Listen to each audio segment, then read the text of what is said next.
In front of me is FreeYond M6, and today I would like to show you how you can switch on a suggestion strip at the top of your Gboard.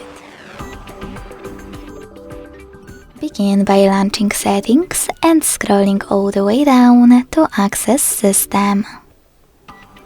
Then select Languages and Input, On-Screen Keyboard and Gboard.